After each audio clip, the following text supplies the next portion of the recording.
Good afternoon. This is Mark Johnston, Superintendent of Shenandoah County Public Schools, and I'm here today with our Assistant Superintendent for Teaching, Learning, and Innovation, Ms. Gabby Ryman, and we wanted to share some information regarding the new learning management system that Shenandoah County Public Schools has adopted called Schoology. And Schoology will serve as the basis for our virtual learning program, as well as for students who are attending classes in person this fall. So Ms. Ryman, tell me a little bit about what Schoology is exactly.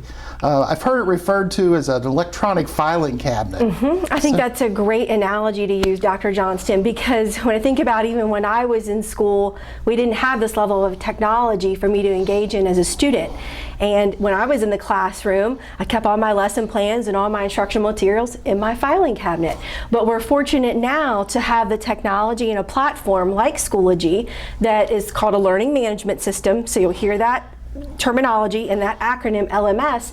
And what Schoology does is serve as that 21st century filing cabinet. Okay. So it provides the instructions that teachers put in there for students and parents to access at any time.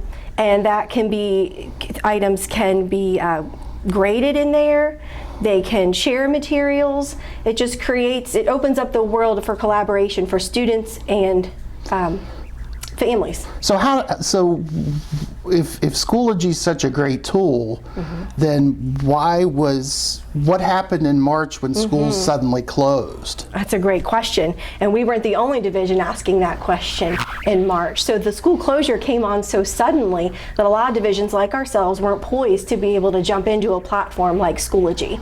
Our teachers certainly have been communicating via email using lots of varied technology, but the difference is with this platform, all of that can now be in one place, in a one-stop shop. Okay. So how does it work?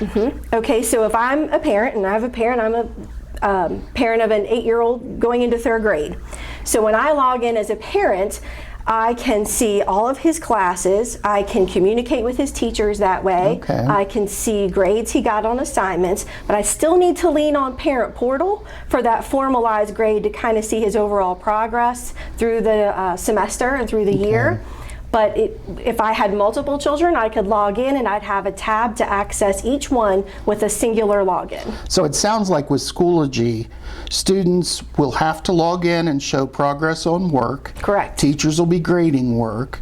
You'll be teaching new things to kids, unlike when schools closed in March. Yes. Are there any other major differences from those? All sound like really good improvements. They are, and those are significant differences, because a lot of the reason we chose the platform and to go this route is we listened to the feedback we heard from parents and from staff during that closure that had concerns about student engagement.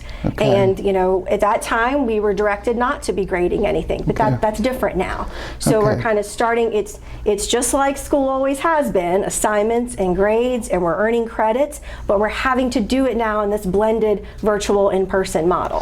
So at my house, my internet connection is sometimes doesn't work very well, or sometimes it just goes out, or maybe I don't even have an internet connection. So how are students supposed to learn virtually if they don't have a live internet connection with Schoology? So that's another great thing about this platform that we really liked. So if you don't have internet access at home, but say you come into a local restaurant or grocery store once a week, then you can download all of the instructional materials, go home on your Chromebook, not need internet access to watch videos, to engage in content, to write in a document, re-upload that material the next time you have internet access, and all of it is back to your school.